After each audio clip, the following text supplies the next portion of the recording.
You abusia for aha aya kesem TV ni we aya kesem sports ene de brɛ mu no de mfanche ya ase ache kakra nya technical issue kakra nti na ama ntumi fa sports no won sem mfa brɛ mu na afi asa ba biem aha aya kesem TV e wa kom YouTube channel mo like na subscribe na menhye aha aya kesem sports de ne de matches na ya boni bi no e ma mo na blaster e wura blasters mu e wura blaster ni Colombia match on bebo no Saturday no no mu na ye wura na mahu de ebekwa kosie nti aha eya akesem sports akesem TV on YouTube channel mo like na subscribe na mo share nti ye wura mu ye matches no a e bo bi ne de ya bo bi no atwa mu no ano na ye de mamu e wa ha no mu no enfa mamu a ese endura enye ndura mpo na ahemachi na Mexico ene Ecuador wurade nyakopo match ni ti blaster for mo ye mesere se mo se makofa Colombia mani age mbo boys Africa for pepe obi nim de ha mokra ma doji Portugal je Euro for no bo mo ni eden a which ma yede ayo mafrim e se Congo ayi bia me hu na Cape Verde so ayi bia me hu ni de che Ghana se omo shia Colombia mani age se de Colombia ye team bia usha all the way no bibia na yi na Ghana for nche fa sra ye ye fa abonta o machi e so metima qualifier ti Mexico echi ratio Ecuador she ni 2-0 almost 2-0 no na France and so echi na France so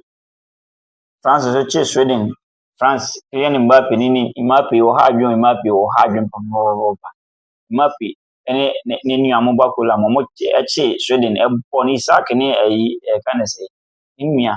omo ni nam park no so mo hwe mo bo mo 3-0 nti no so na ye ho no mo nti yemfa mo qualify round 16 no e ma mo a ese Paraguay ene France Paraguay so mo de nia din bi Takashi on say ombo no sa na tie Takashi no yiwe film Euro for no mo ni nya din ti wo mo ni ade no ano no nti omo di Germany film penalties Paraguay ne France ene de bebo Paraguay ne France bo ya Morocco nso so eti Africa for anim pa yi ai so mo so ne Canada ene bebo round of 16 no nti yen jampe enko ba bia Ghana so lane ni wona ze lane no ma chene mienu face different has the France lane no ni agba mamu no mo round 16 no nti yenko Argentina mo line na Brazil mo line na Brazil enso Norway we say Norway eche Ivory Coast ebo no 2-1 Erling Haaland and eche last goal no e de man Norway mo win 2-1 mo wi no Brazil so eche Japan Martinelli last minute goal no share no almighty Brazil mo so qualify into Norway and Brazil na be share round of 16 no and Mexico so twen England match obebo ne Ghana time 4 o'clock oba UAE a no ni 8 o'clock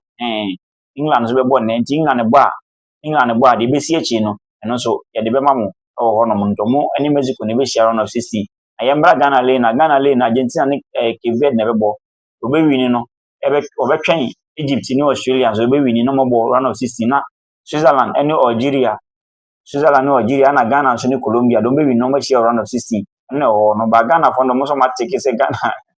ese Colombia ko sha Switzerland match no ye munwie ya undimi mpedito tournament we no ye Paraguay dey Germany match no ye munwie ya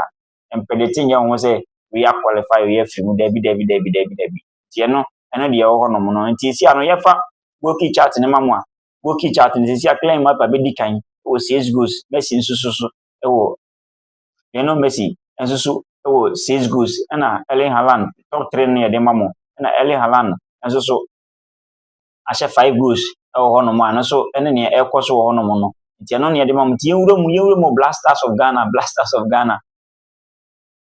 Ghana ho nsem na yewura mu na yewura mu amma mu say Ghana maybe to me ni de Blasters be e fine enye be e Blasters e fine me nim de etokreku ni Henry Asante Chum e ba mu timu ni de mu ka che yes ni coach na omo ma Croatia she mu ye history masa bi so Blaster mu da o Ghana football bi sim da so akọ World Cup wabo too much se nfansi di go yeto o de ofimu kwata round of 32 kura round of 32 ni kura why bibi ato wono ye bibi sa ato wono wotem Colombia se wa ye dai mizi Colombia Croatia se wa ye dai wotem Croatia ase wa ye dai se me pese me doje Portugal team the frustration sim Portugal team the frustration a woyɛ wada betumi ayɛ dɛ ɛde Takashi ne ani ade hwɛ deɛ ɔde England kɔpɔ wɔ team a wɔ Harry Kane wɔ form kɔmpɔ no ne bɔ 0-0 na Portugal Congo ebi man Congo ɛyɛ bi man so ɔne ne bɔ draw ɔne na mo draw hwɛ de Cape Verde de Spain Cape Verde the first time ɔbɔ World Cup ɔne Spain 0-0 na ɔbɔ yɛ yɛn kyerɛ sɛ Ghana ntumi ne Portugal mo Spain team players injury players nko a Spain team injury players nko a ka woyɛ harder wotumi afa mu de akɔ ɔsɛ midwane akɔ baabi a wakɔ no akɔtɔ South America saa kɔm na for Argentina Brazil England na wodwane ne England ne wo hɔ no asa de wɔn akɔtɔ so wɔn di sɛ Ghana imagine sɛ wo penetrate program wotumi hyɛ Colombia koraa na akɔhyia bi a Algeria na sɛ Switzerland na ba wo sɛ bi hyɛ Argentina di tournament wokɔ sɛ wokɔgye na sɛ wokɔ sɛ wokɔyɛ history na wantumi a ne Croatia group stage no one losing match bi na nyɛ history amount nti anya history amount nti Blasters ho nsɛnsɛm na mde to high Akesem TV like na subscribe na mo share we Akesem Sports World Cup ho nsɛm na de bɛ ho nti Blasters ne Colombia de bɛbɔ so Saturday de mo ni mu no da ahemachi mu Ghana time de 1:30 aha no mo no yɛ 5:30 nti Ghana time no ɛno na Blasters na make ka Blasters Carlos Queiroz so please coach Carlos Queiroz please there are some players don't use them don't let them sit on the bench don't use them Kamal Dean Suleiman as a guy no when you serious when you one man chances be born no when you be improve your ball no the Kaiser last time that was Ghana ever won the second match in England won the second training grounds or we training na omimia force na he obi a we training we serious ababom we serious fan minim de ha boy no this ha boy no match no me de to me no me first level me de ma with Carlos Queiroz the first level me de ma won say players am bo mudi no for almost start a match no o person qualify ko wani mu a is a born here born a physical match ahodi mu na ebo we nya Europe from aka bo formation no botu ni ntum di kan ko nya sa attack mra no eno ho born ebo so ohun it is a players bi say Jordan you say ni kwa so start no za ba chi ni ani tena bench Jordan you start no sa match yi ahodi mo ebo no South America ne sa o mo line no ya ahodi football na ye bo mu ni agro ho hwenu asa wo de obehu onim wetina say kra hwe match a Mexico ni ikodo boy na ho na be kire Mexico ni ikodo boy na ho na be kire nti sa squad we Carlos Queiroz sa squad we to me ni den ka bo sa squad we be bo Ghana yi pa mo to be face Colombia yi the Colombia for no more experienced players e chen ye experienced players Thomas Partey ene Jordan Ayew yi a me bo no so yi any players ba kuma ko bi na wo mo ye good mo maka ni na ye new players ma so mo Blasters ba na mo nya bi mo afi na kwan bia mo so ba Colombia no mo old players o team ni mu a mo experience mo big teams na mo bo no ever big teams kwanto ntanya mo bo ani eden ono won twe ma wo say obedida ho ma no so ya ho ma wo bi si o de besi so on di ball no nti Benjamin Asare is ya ba first keeper ma Blaster wa so on top ball no utime che no but so ye training e wo down ball sa ball ne bo for no the Croatia for ne bi she wo so on down ball no is a team Colombia for no mu shoot free chiri so that James Rodriguez and Luis Diaz no chiwa ono bo na free chiri na aba on fa ngom aka so be da ho ma block ball bia o ta low block no sa mo yen fa nya o mo is ono ball no low block no ball no ko no bo uye ayiko be bobo na wura mu on fa ho kra so bobo na wura mu ti ano ne de ho no mo no so on ti Blaster won sensem no ne de ma mo no eti Tinia fama ma first 11 na make catch Blaster players we say Ghana e boss up players we e wo Colombia match ma Ghana betumi at least even win and I say their penalties they Ghana betumi do but say Ghana coach ni se saninsa e ko bo players bi ade a ahwe e be ye kankwe e be ye se mukuya ma Ghana no ti Benjamin Asare e chi auto 5 na de ni kwaso system Benjamin Asare Gideon Mensah Jerome Opoku ama Ajati ene Senanya sankofo ne de ni kwaso mo de ball no mo no correct one Medfield honom Medfielders no Irenchi Partey na Sibo detia Sibo no Sibo no ne touches nye na 50-50 balls onye but bana physical with na one fight e bebo 5 ama Partey Partey to me dey ewuram the Sibo ni mbo anim honom no wase bo we ya ahwodin speed so on ntin ka me dey 2 minutes there nka Fatau Isaku and started Fatau Isaku started na Bernard Thomas Asante so started na Semenyo mo 9 Fatau Isaku bo 7 na Asante abo 11 na Semenyo abo 9 eno ano no adwuma no nyina no Ghana ball no betuma ebi say ebe na ni mu attack o betuma push ebe na defense o betuma defend as onim na akobọ sa Kamal Suleiman no sa Kamal Suleiman Jordan Ayew mo di amase emfa Colombia ball no omo ball ani edin ball so as also ani edin na yedi share pai on the meche no ti say ta wa wo di enso be di mistake ni atwa fa so na ekọ so ti blaster won sensem na mdeka eba no Ghana be dia mo chusi Ghana chusi ye na ekọ ye ne de enye obi obeka kese be dia Ghana na make first me previous video na make say Ghana yen to second keke ni share potu so Portugal eden wo dwan watch o team we are the buy say fearless watch fearless the fearless one we so person o jeka busu obi na ga ko share France and abeka dia asem Portugal mpo national Argentina ye chen Portugal wo twise wo match Argentina a chen Portugal na ana wo twise say wo do person ko quarter final na free mu keke enye there are some new mentality we on myself mu di work up ni mu da ho obi anya obi a absent to miss bebre Paraguay ye bi absent bebre na sisi another for na che say born na ye born we say obi anya obi abi hwe Kevin ni first time ball work up ball bebo so the ball no enya de bi abeka say dia odi ba be di agro osimisuro ti mu suro bi say na beda ko anim fight ni wura mu next time no ni say only Portugal bo 2 matches world cup mu wo she 2-1 asamoja time 2014 asamoja time wo she na osabe she 2022 and was answer wo she no she 2-1 and obes 2022 so she was 3-2 which means say Portugal no dey on team a won tumi no na team a wo she bebre enti no we no team no frustration she ma say Bruno ne nkrofo ni nyina omu nyina na dey ase Ronaldo wo ye o mahi no ase wo time asoko na yankwa anti frustration wo team ni ma we nya on pass man yonko enti hono betumi afa twa afa hono so na kamera dey akoma ni Spain dey me zen ka Spain Ghana betumi Spain na film o team be aze o kan keke yes be kan keke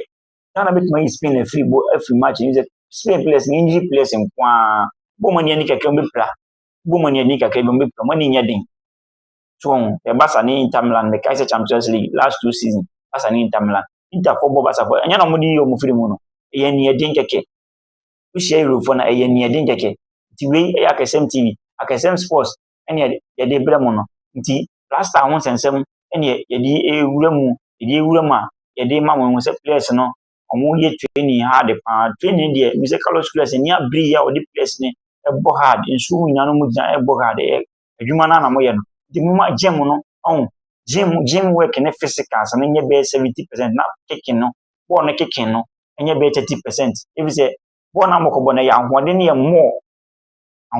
more pa speed no ni ahode ne ye more the place no mu ko gym na mo gym so physical training Ghana physical training no e good last physical training no e good obo adwuma ye man ne bo adwuma ye je no ye blaster won sesem na blaster no place no na bimanya Jerome Opoku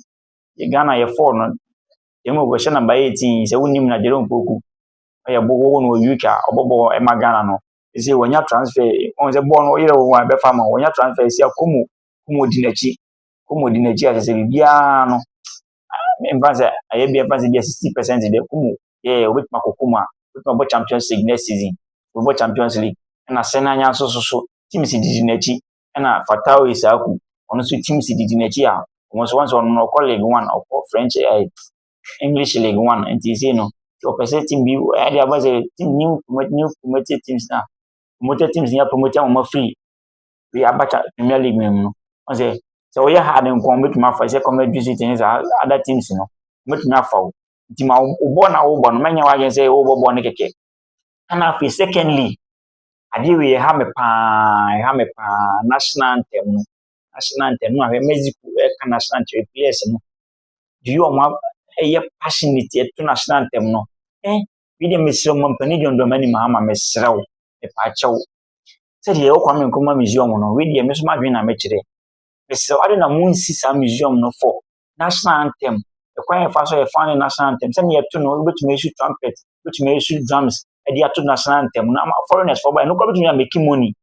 betumi no ka dey make iska na players nka obi o mo season ma say ka work up ni fa say work up ni for this season this year ya nka players ni ko vacation nka 2 weeks go medi o Ghana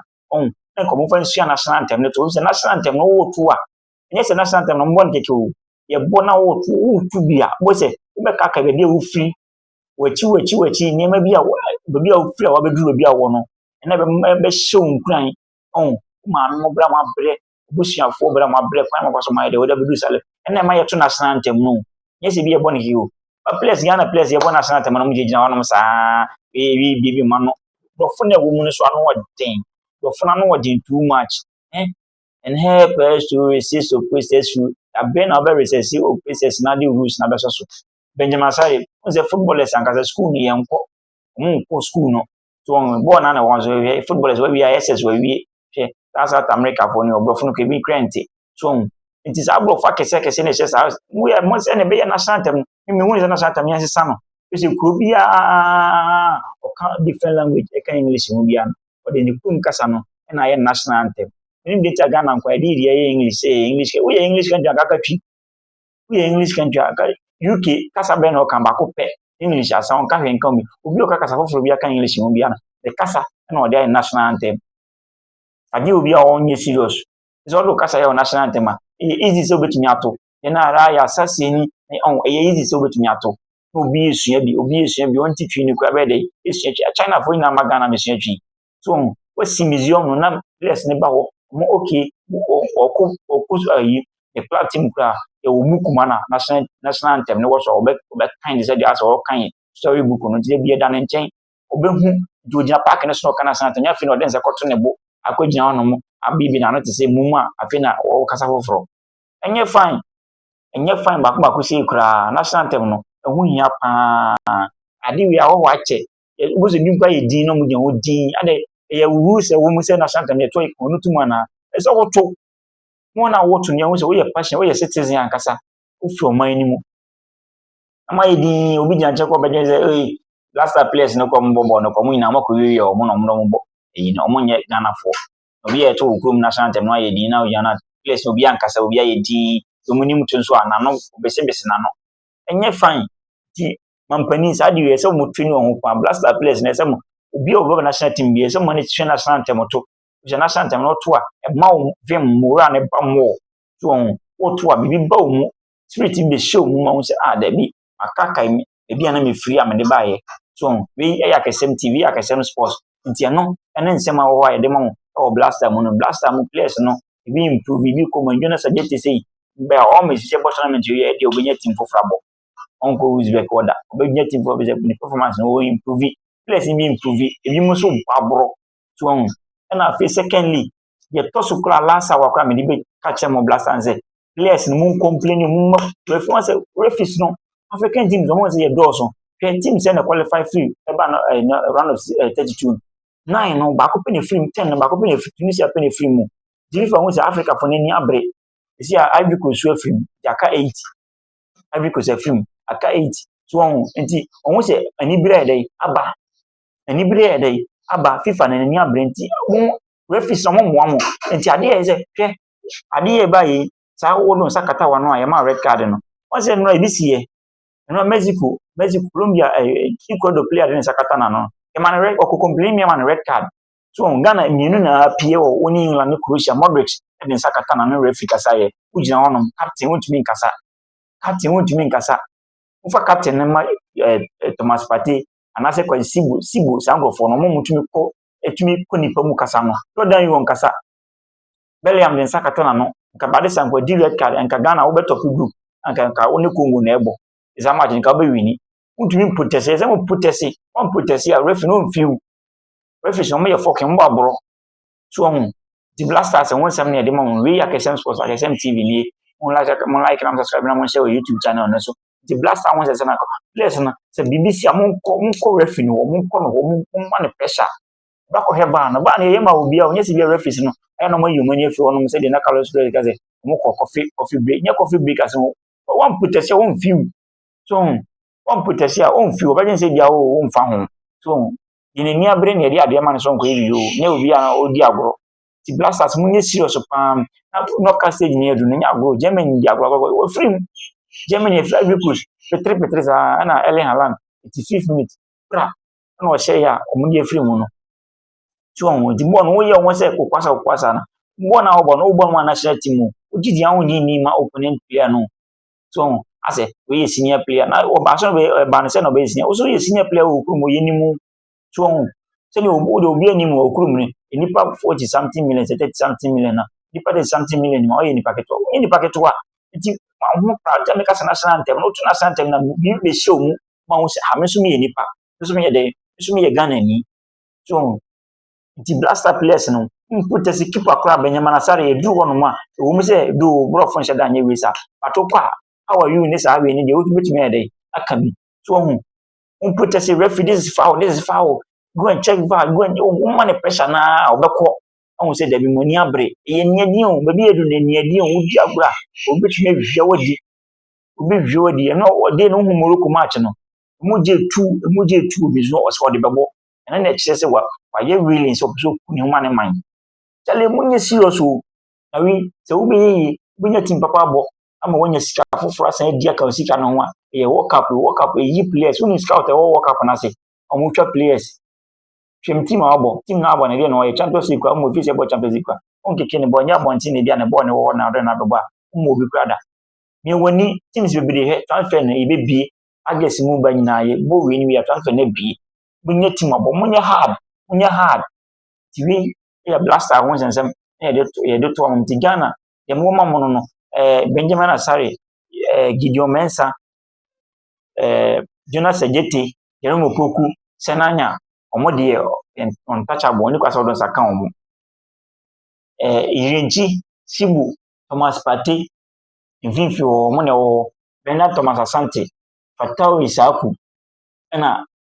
Semenyo sample for squad we na ese coach ubo sa coach ubo sa squad we ya online talai ene John Telly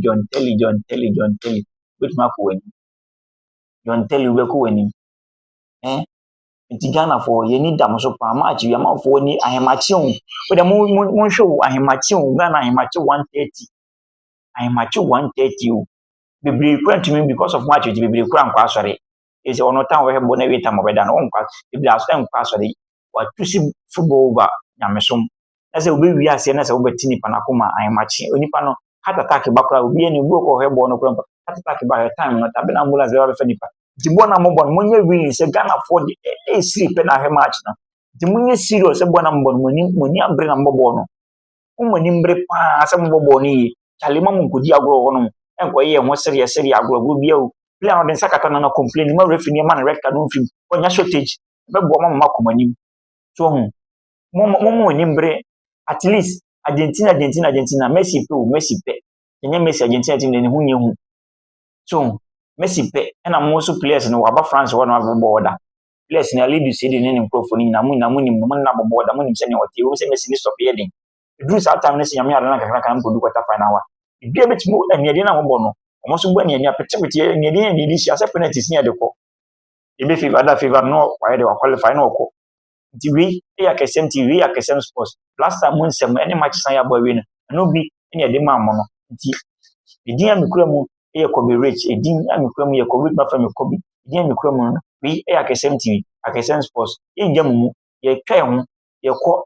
ye besa ba next video no ye ba ye besa the transfer news no won sensem de amam we akesem TV like na subscribe na me logo no na ebo machi won logo no eni logo na ebo machi no eno ni why akesem TV ye white na de blue atro na ye dia to screen so pa no kan de screen so di akesem TV eno no ko YouTube na ba akesem TV a logo we ba eno ano no wa click so videos bebre in the go transfer news we pa de bo work up no kura free ho wi a transfer news transfer be beto from here ni na bebram akesem sports like na subscribe na mo nse yin jam mo mba